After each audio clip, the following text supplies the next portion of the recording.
So for this holiday season, I made the rather impulsive decision to drive about 2,000 miles from Los Angeles to Indiana. And I'm just here in this Airbnb in Denver, Colorado. And to that, you might be saying, Matt, Denver? I hardly even know her. And to that I say, first of all, shut the up. But secondly, something's been kind of eating at my soul recently, and not in the hot way, and I decided I wanted to get a little bit of it on tape before I'm dead eventually, but I've obviously procrastinated on that. I mean, just look at my upload schedule. I'm on the same frequency of upload as Lorde is with her album releases. But it's Christmas Eve 2025, and AI has taken over a lot of our discourse over the last few years, but especially this year in particular. It was just recognized in different ways by, like, Time Magazine and Merriam-Webster Dictionary, and just, I think the Pandora's box that we've opened has finally ballooned into something that just everybody is painfully aware of, and I, like many people of my age range and of my occupation, have been feeling kind of, what's the right way to put it? Existentially paralyzed. So I, as a 20-something in a creative space who would consider my worldview generally positive. I mean, obviously there's a lot of horrible shit going on all around us that is far out of our control, but, like, have you ever seen Everything Everywhere All at Once? I feel like the character Waymond in that movie is a really good representation of me just as a person processing the world. Like, it makes no sense, and we're scared and we're terrified, but, like, I'm the sort of person who believes that love and joy and trying to, like, bring fun to people's lives is, like, the way to encourage people and to enable people to still feel like human beings in the middle of all this nonsense. So as a person with that worldview, I very, very, very firmly despise generative AI. Anytime any example of it comes across my social media feeds, or I read a bit of writing that is very obviously like ChatGPT input, I just get sick to my stomach in a way that I have not felt before. And obviously the arc of history is full of several examples of, like, a new technology being innovated and then it being, like, widely adapted, and people, you know, first being scared of it, like, oh, I shouldn't have to wear those dang seat belts, it's taking away my freedoms. But then it ends up, like, being a benefit to society. For instance, I mean, even what I'm doing now, recording this video, you think about when digital cameras and, like, media and, like, the internet were first, you know, sort of coming to fruition, and I imagine a lot of people who were, like, film purists probably got pretty bitter about, oh, there's not going to be any such thing as, like, individualism or expression anymore. That's all going to be washed away by social media. But in reality, as much of a shit show as many social platforms are, the fact that I can just sit here and decide on a whim to record something and talk about it and have it instantly be projected to the world, and the fact that anybody with access to this sort of technology, which is a privilege, I want to be very clear about that. Not everyone around the world has that privilege, but the fact that anyone has access to it can do that is just mind-boggling to me, and I think is ultimately a net positive for humanity. But I'm really struggling to feel the same way about generative AI, so I kind of just want to air some thoughts about it. And I just want to clarify first, when I say generative AI, I'm talking about AI that is used to in some way generate or create something that wasn't there before, whether it's a visual or a large language model like ChatGPT, something being sort of synthesized out of a lot of input. What I'm not talking about in these criticisms is AI for medical purposes. Actually, one of the very first times I ever heard about AI as a whole was some number of years ago. Very early machine learning systems were able to identify breast cancer in scans of patients in a way that no human doctor was able to, and it was able to catch it very early and, like, give an accurate diagnosis and prevent a lot of harm. And I think that sort of application for AI, it's used as an analysis tool, something to help us, a means to our ends, I think does have a lot of promise, and I think that is where we should be putting our focuses. But it makes me really, really fucking sad to hop on any platform on the internet and just see basically the social media equivalent of, have you ever seen that SpongeBob episode where they end up with this sort of, like, conveyor belt, like, machine system for mass production of Krabby Patties? But what it literally is it's just this, like, horrific gray sludge that is just, like, spray painted to look like a Krabby Patty. I will never forget, like, seeing that cross section of, like, the gray shit dripping out and just, like, feeling absolutely rancid about it. Do you know what's in that Krabby Patty you're eating? No.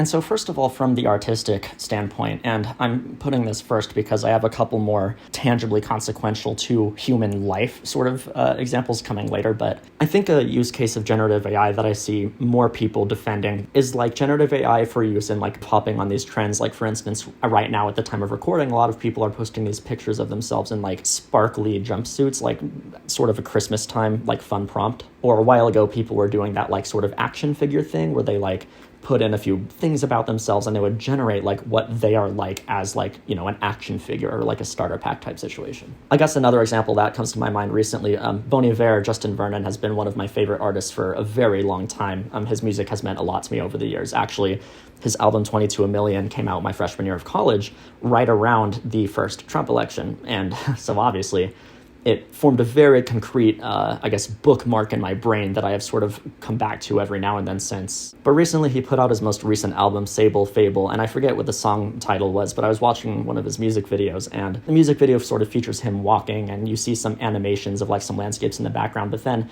it sort of pans out and you see all these trees, and I pretty quickly latched onto the fact that that was definitely AI generated. That is not a style that a human would produce. So whatever, you have all these examples of people doing this use case where like they're not using it to a political end, they're not using it to try and sway anybody, they are simply taking advantage of the tools that are now available to them that were not available previously, to either partake in like a contemporary sort of trend, like to be part of the zeitgeist and just like to be part of the moment like as it's happening, which I respect that desire. But like here's the thing, and sort of here's the reason that still leaves a bad taste in my mouth. There are two big moral problems that I think most of us who are, again, watching this video are probably already aware of, but for those who may not be. Number one, AI-generated imagery and generative AI like writing only exists because of the data that it has been trained on, and often that has included scraping terabytes upon terabytes of creative work that other people have put out onto the internet over the years. And I mean, obviously, first of all, it's wrong to like feed somebody's work into a system without their permission. Like that's a whole other thing that I think is kind of Captain Obvious to say. But also like just imagine taking your life's work and it getting put into a blender, and just the goo that comes out, the Krabby Patty goo, is sort of plastered onto whatever application people want to use it for. There was a tweet that I saw at some point on Facebook, and I'll come back to this later, that sort of likened this consumption of information and its feeding into an output as almost an information heat death, where like all of the semantic meaning and all of the like reason and soul that was put into all of these bits of creation being repurposed for anybody's will at any time. It not only feels inhumane on a basic level doing that to a lot of people's work, but it almost in some way feels as though it strips a lot of meaning out of what is in that style to begin with and why things are a certain way. There's two pieces of art and writing that I've consumed within the last few years that have really stuck with me, and both of these things I've gone back and reread or rewatched literally like tens of times each, so I want to share these real quick. So first of all, there's this brilliant Substack essay by a guy called Erik Hoel. He has a PhD in neuroscience, and then he also happens to be a writer on Substack. And so I've been subscribed to him for a while, and one of his essays really caught my attention. It is titled, "Welcome to the Semantic Apocalypse." In this essay, he sort of reflects on another trend actually similar to that whole like action figure thing, where a while ago people were generating pictures of themselves in a Studio Ghibli style, like making it look like they were in a Miyazaki film. And getting back to what I was saying, where like I don't really fault people for having a curiosity and like pursuing it, Erik writes, "It's undeniable that Ghiblification is fun. I won't lie, that picture of my kids reading together above, which is from a real photo, I exclaimed in delight when it appeared in the chat window like magic. So I totally get it. It's a softer world when you have Ghibli glasses on." But by the time I made the third picture, it was less fun. A creeping sadness set in. And I don't want to spoil every single word of this essay because it's actually such a phenomenal essay and I really encourage you to go read it, but he goes on later to write, "While ChatGPT can't pull off a perfect Miyazaki copy, it doesn't really matter. The semantic apocalypse doesn't require AI art to be exactly as good as the best human art. You just need to flood people with close enough creations such that the originals feel less meaningful." Look around you. Our customers are quite content with the contrived and the mediocre. So he goes on to talk about this topic of semantic satiation, which is what the title of the essay is based off of. It's that thing where you take a word, like word, and you repeat it a bunch, word, word, W-O-R-D, word, and you just repeat it over and over, and then suddenly, like out of nowhere, you hit a point where you're like, wait, am I just making sounds with my vocal cords right now. Like, I'm really going about my everyday life and just going word to people, and they have any idea what I'm intending. That's crazy. Language is crazy. And Dr. Hoel argues that the same thing is happening with art styles and with cultural identities, the slopification of it via AI. This essay concludes as he's going on to watch Totoro with his kids. This weekend I will watch with them and feel more distant from it than I did before. Totoro will just be more Ghibli, joining all the rest of the Ghibli, ever more Ghibli, Ghibli, Ghibli, Ghibli, Ghibli, so much Ghibli, Ghibli, Ghibli. I'm not going to read all that, but I think the point is if you were to, you wouldn't know what I'm talking about at a certain point. So I hope you'll give that Substack essay a read. There's one more piece of work I want to talk about from somebody on YouTube named Josh with parentheses. And Josh put out a phenomenal, truly phenomenal 40-minute video essay called You Are a Better Writer Than AI, Yes You. And again, I'm going to try not to simply recap the video because I think the whole thing is worth the watch, even for those of you like me with a crippling attention deficit. But at a certain point, Josh starts discussing sort of some of the differences between AI writing and human writing, and specifically in this case as it pertains to words, like written language. And one of the key points that they make sort of throughout the essay is that AI writing isn't really writing because AI is not something that has thoughts. We have very, very generously named it AI, artificial intelligence, but it's a machine that can't think. What it is trained to do, and its goal whenever you open a window of ChatGPT, is not to solve your problems or to give you a correct answer. It is to give you something that sounds like what a human would say, or that at least sounds like something you would expect from a conversational partner in a two-way street of communication. But the thing is, in the pursuit of this goal, communication with humans isn't always that clear-cut. Like, sometimes we do have miscommunications and conflicts and things that simply make no sense. Josh in this video essay uses the example of a poem by Gertrude Stein, I believe. A poem that consists of just a bunch of syllables that don't really have any semantic meaning, but that were arranged by this human. And, it's up to interpretation what this poem, quote-unquote, means, if anything. Maybe it's just syllables for syllables' sake. Maybe the art is almost the music, quote-unquote, that arises from a recitation of this poem. There is something compelling about the rhythm of her nonsense, the feeling of her almost meaning something, and then how it falls apart. As presently, as exactitude, as trains. But it is incomprehensible to me. Whatever the case, Josh does this thing in that video essay that I think is very fascinating, where they DM some of their friends on Discord with a bunch of lines from that poem. And rightfully, a lot of the people act sort of confused. Writing is more than language. If I told him is communication, and it is language, but the communication does not live in the language. When I started sending my friends lines from If I Told Him, beautifully, they all responded exactly like themselves. If you asked me which of my friends would respond with monkey reacts, I would have said Kiki. Who would think of Cormac McCarthy? James. Dot would play along. Max would attempt to understand academically. OOC would go back to playing Yu-Gi-Oh! As quickly as possible. You don't know these people, but I do. But in their own way, they all started by acknowledging that the words I sent them did not seem to have any meaning. They didn't understand my language, but they could feel me behind the words reaching out, and so they reached back. Whereas if you were to feed the same information to AI, you're going to get a result that is responding to it as though you are making complete sense, which is kind of completely bullshit, and I think we all know that. I have been at least as annoying to ChatGPT. More than a dozen conversations that start out of nowhere with me saying shutters shut and open, so do queens, or can curls rob, can curls quote quotable, and each time ChatGPT gamely assumes that I am not out of my gourd. And in this way, ChatGPT fails the Turing test, not in the quality of its response, but in its nature. It proceeded from the assumption that my language could be decoded. It attempted to unpack sentences that had no meaning, and responded to the meaning that it manufactured. If writing is a meeting of the minds, then AI cannot write because there is no mind to meet with. And listen, obviously when it comes to interpreting creative works, that's one thing that isn't terribly consequential, but the delusions of AI and people taking its responses seriously have led to extremely dire consequences. There are a non-zero number of deaths on the record that have directly resulted from generative AI and ChatGPT enabling people's delusions and people just sort of accepting it as truth way too easily. I think as humans, one of our more adorable features is that we very quickly pack bond with things. Like, okay, side story. One time I was at the airport with my parents as a kid, and I had a collection of like 40 Webkins or something. It was stupid. And this gift shop at the airport had Webkins available, and so like my parents were going to let me buy a new one for the collection. So I picked up a Chihuahua and I picked up a Bulldog, and I just spent probably 5 actual full real-life minutes just kind of looking back and forth between the two while my family went on doing their shopping at the gift shop. And when they came back and they saw that I was still looking at this, they were like, okay, fuck it, we're going to get you both. We're going to miss our flight. Come on.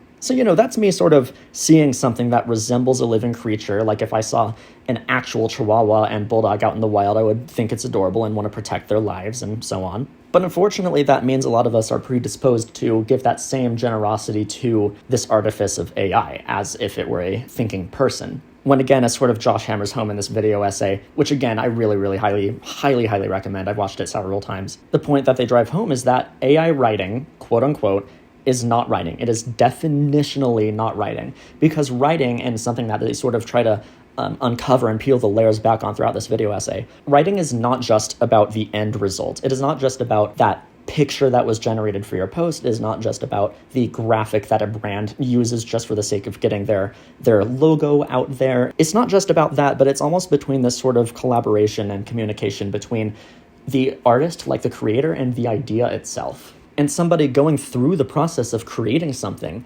even if it's not them like dumping their whole soul into a beautiful painting in the way that we sort of envision these artists to be, even if it's just somebody doing their craft, like, maybe some graphic design or some kind of work for a client, at the end of the day, there's still sort of an ethos and like psychology behind like why a human doing it is valuable, because ultimately, whether it's for expressive purposes or simple business communicative purposes, at the end of the day, the point is communication between 2 or more humans. And communication, and there's a whole other video essay about this. Communication is inherently flawed, and it requires a lot of interpretation and reinterpretation and rewriting by sort of the people both on the creating end and on the receiving end. Inside every brain are thoughts in a mother tongue spoken by only one person, and to speak and be heard is to go from one private language into a shared code and then into another private language. The translation is always imperfect. The fact that human beings can communicate at all is sort of amazing. I mean, depending on how evocative I am with language, I can get you pretty close, but ultimately, communication is always settling for good enough. And so while AI, again, massive air quotes, art can serve its purpose as far as like, you just literally need a group of pixels arranged a certain way, sure, it fulfills that utilitarian purpose, but I think calling it art is way too generous to it, because kind of the point of making the art is the process of going through it yourself. And let me just turn back to myself sort of introspectively as an example. Since my last upload on this channel, which again was an entire presidential election cycle ago at this point,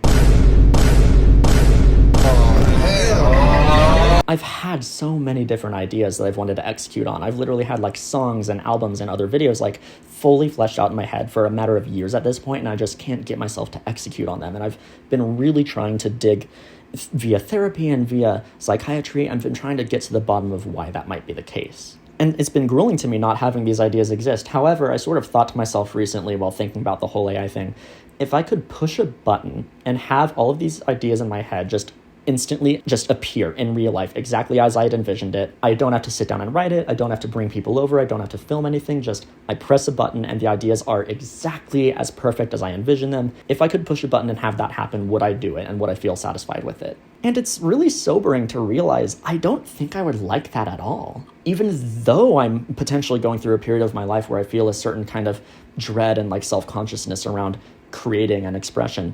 Despite this, I just realized there was something missing via taking that shortcut.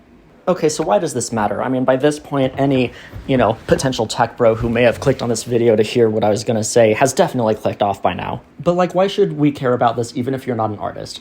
There are a lot of people out there who will hear creative people like me sort of protesting the use of generative AI and think, oh, they're just gatekeeping art. This is just a tool in the toolbox, and plenty of those tools have been added throughout history. I'm sure Michelangelo would shit his pants and his fake teeth would fall right out of his damn head if he learned about the generative fill tool in Photoshop. So, why should you care? Why should anyone care if a lot of people are just having fun with with these programs? Like, what are the actual ramifications to think about? And there's kind of a couple more sinister use cases. And to talk about that, I want to talk about the poor experience I've been having with Facebook over the last few years. So these days, I only log on to Facebook like a handful of times a year, just for like business reasons usually. And sort of, as you know, the way social media algorithms these days are designed to work is they are incentivized to sort of maximize your screen time on their platform. So that means they're not going to show you 100% content that you're happy with. You're going to see some stuff that you like, but it's also going to be sort of interlaced with basically rage bait. Things that make you angry or things that just like are weird and like catch your attention. I mean, keeping up with global news as somebody with any shred of empathy these days is sort of like, you know, looking at this video of a car crash in slow motion and you're like, oh God, this is horrible, but like I just can't look away. It feels irresponsible and won't satiate my curiosity to look away. But anyway, at some point, I think I must have like stayed a little too long looking at some AI-generated imagery in my Facebook feed because suddenly I kept getting inundated with what I'm going to think of as like slop mill pages. Like if you had 10 chum buckets doing that Krabby Patty thing, but with whatever the chum bucket serves, that's sort of the equivalent of what I'm seeing on Facebook. Anyway, I started getting recommended a couple years ago these posts that were like so obviously AI generated. Like if you had half a brain cell and looked at it for 1 second, you could say that is the work of AI. And actually, this sort of brings me to an interesting side tangent where have you ever noticed that when more expressive AI-generated work, such as an AI-generated human voice, when the makers of such a system want something to seem more lifelike, they, ironically, imbue it with intentional peppering of, like, mistakes? Like, I was calling CVS recently to see if they had any of my good, yummy stimulants in stock, and the AI chatbot lady was, you know, talking, quote-unquote, to me, synthesizing a voice, but in addition to just the words, I was hearing, like, plosives, like the p sound against the mic filter. In AI impressions of celebrities, you hear all their vocal mannerisms, the uhs and the ums, just like all this stuff that identifies their unique speech patterns beyond the words themselves. The people in charge of coding and designing these AI systems knows that for something to pass off as more human, it needs to be imbued with these mistakes, and that if something is way too crisp and clean around the edges and geometric, its cover will be blown immediately. And that's what's happening with a lot of these images I was being fed. So usually it would be something along the lines of somebody having like created something or just some sort of call for valor in some way. Like there's a post of like someone making like a sandcastle that's like a really complex, huge figure, or someone was making like a wood carving that's a similar sort of vibe. Anyway, just all this like instant uncanny valley shit that makes anyone, you know, like me see it and immediately know what's happening. But, and admittedly this was me definitely just falling for rage bait, I would usually get curious, let it get the best of me, and I would open the comment sections hoping that I will see any one comment of somebody saying, hey idiots, this is AI. But usually it's like profiles from a bunch of old people sort of all just being like, oh, bless you, you do such great work, I'm so sorry they're not recognizing you like this. God bless America. If I had Ronald Reagan and Ronald McDonald standing behind me, I'd be doing the ski poles to them all day. You know, that sort of shit. And frankly, my first instinctive response was admittedly to just kind of laugh it off. Like, you know, a lot of people my age, I think, fall into this, boomer, you know, struggling with technology. And obviously, it might go without saying, I imagine a lot of those accounts commenting are probably also themselves fake. I very firmly believe that Facebook is in the realm of dead internet theory at this point, but that aside, there are some real moral and ethical ramifications to allowing AI-generated content to fly so freely around the internet. So fast forward a couple years, and we're at this point where AI has gotten really, really, really good really quickly. Like, gone are the days of those silly images where you can, like, look at it and immediately pinpoint what's happening. I'm going to tell you a specific story involving somebody on my Facebook friends list who I will not name. I'm not going to dox them. No judgment towards this person. Just want to recap an experience I had. I was scrolling by and this person shared a post of Barack Obama holding some celebration for a community center that he opened in like the south side of Chicago. And I didn't see that and immediately go, oh, that's AI. I saw it and I like read this person's caption about it and I was like, oh, all right, cool. And then I started to scroll past it. But there was just this inkling of an itch in my head that says you should go back and just look at that a little more closely. And lo and behold, this image was absolutely AI generated, but it takes way more of a detective's lens to figure it out. You have to look into the tiny details, like there were no balloons reflected in the window behind the subject. There's a guy in a suit jacket in the background and the pocket square is on the wrong side. I dress like a cartoon character. I don't even know what side a pocket square is supposed to go on. I had to Google that detail to double check my gut about that. There is also one face that is very, very clearly mangled and distorted and like just slop. But most of the faces that you see in the image are like pretty reasonably believable if you don't look at it for too long. And this one face was only so bad because it was like obscured and it was like in the background and is someplace not many people are going to be looking in the first place. Also, the content of the photo completely mismatched the written caption. Like the caption had something to do with like a learning and like education center or something like that. Whereas the visual post, everyone's holding cute animals and it's like an animal rescue or something. Like it's literally just two different buildings sort of in question. So, like, obviously this particular example, I'm not going to say is, like, too harmful, but, like, I hesitate to say even that because you turn your attention to what we are currently dealing with in just politics. You're seeing the Trump White House spew horrific AI imagery every now and then, just, like, completely intending to, like, either mislead people or paint him as, like, this tyrant king. And I'm not even going to say we are approaching a point. I would say we have already passed a point where we can generate AI voice and imagery and all that is so realistic that only a tiny portion of people will be able to, at a glance, tell that it's AI generated. And just this sort of goes back to like what we're dealing with creative people getting their work stolen into these systems, or students using ChatGPT these days and like not actually going through the effort of like writing their essays, just whatever the application. It's so sad to think about that, the fact that we're approaching a point where like people who are doing real human created work are now these days more and more having to prove that their work is human created because AI has gotten good enough that an AI system could very well have also made it. And so obviously when some of the most powerful socio-political forces in the entire world are indiscernible, like what is truth and what isn't, there's a lot of very real, very tangible human consequence. And it's getting late, so I just want to close this off by talking about a specific personal story of mine that happened not too long ago. My grandfather, my dad's dad, was a pretty smart person. He taught math at university. He worked for the military. He generally, in his prime, knew what he was doing. But as the years went on, sort of inevitably, he became, let's say, more impressionable. And this isn't a character flaw of his. This isn't, oh, a boomer's going to be a boomer.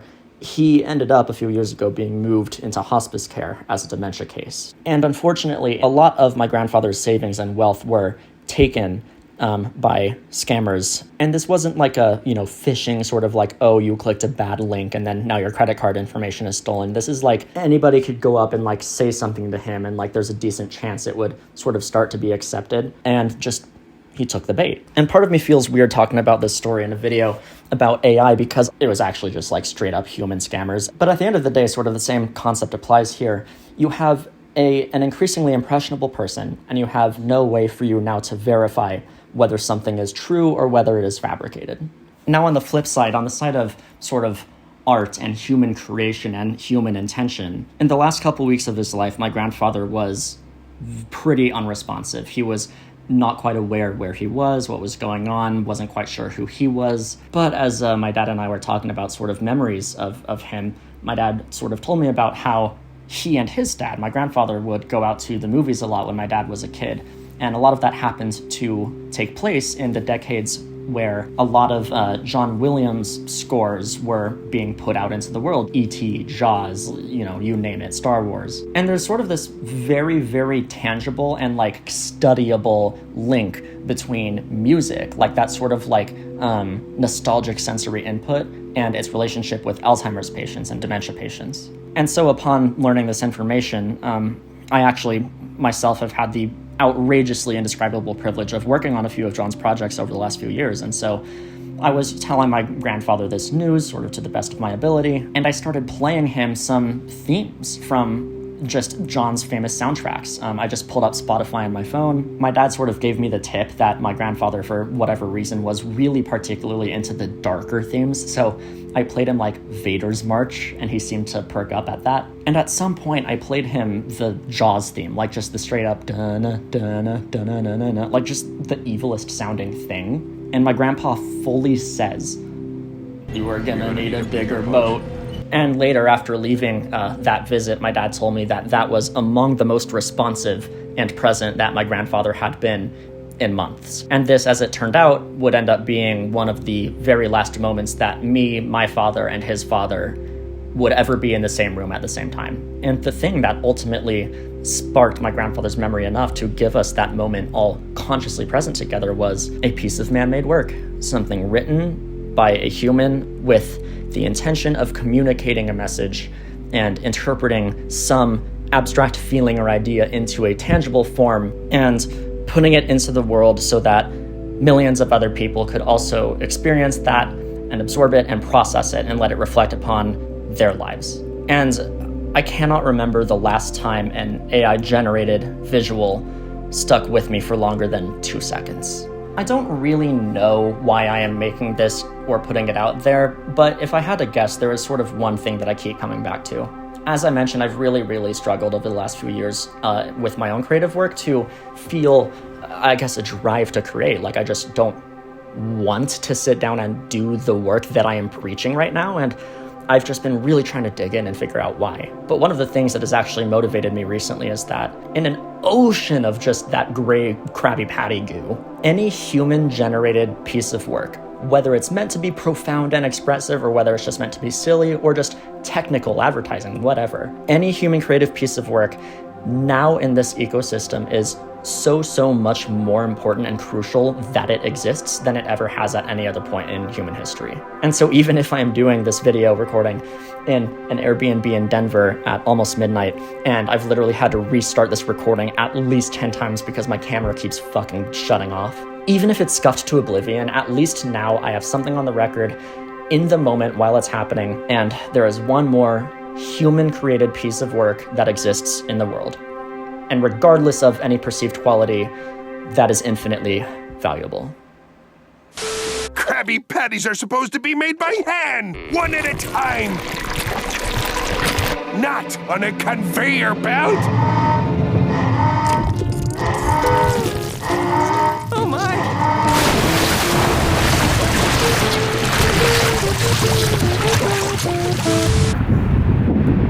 Just as a bit of an epilogue, I am now stopped at one of those obnoxious suburban strip malls in Iowa. And first of all, I know what you might be thinking. Iowa? I hardly even know. I just had a little bit of a moment of serendipity while I was driving, though. So I was trying to figure out what to listen to just because sort of my podcasts and my to-listen list had run dry. And so I was just going off of my Spotify recommended. And they recommended me this album from LCD Soundsystem, who I had never actually listened to before. I mean, I know who they are, but like I've never taken the time to listen to them explicitly. And at the end of this album that got recommended to me, there was this song called New York, I Love You, But You're Pulling Me Down, or something like that. And in the very beginning of that video essay by Josh with parentheses regarding how AI quote-unquote writing is not actually writing definitionally, they sort of make a point about how a lot of human creativity involves just sort of taking ideas that are out there and mashing them up, but in a new way, like not in just an artificial generative way, but in like a, hey, I see a pattern here that is unique and that I have noticed sort of situation, connecting the dots between the concepts of the universe. And that video opens with a clip of Miles Davis improvising on trumpet, layered on top of another certain song by another certain band that I'll let you listen to right now. New York, I love you, but you're bringing me down. With all these empty words. This is not the conversation I think we need to have. New York, I love you, but you're This bringing me is the down. conversation I need to have.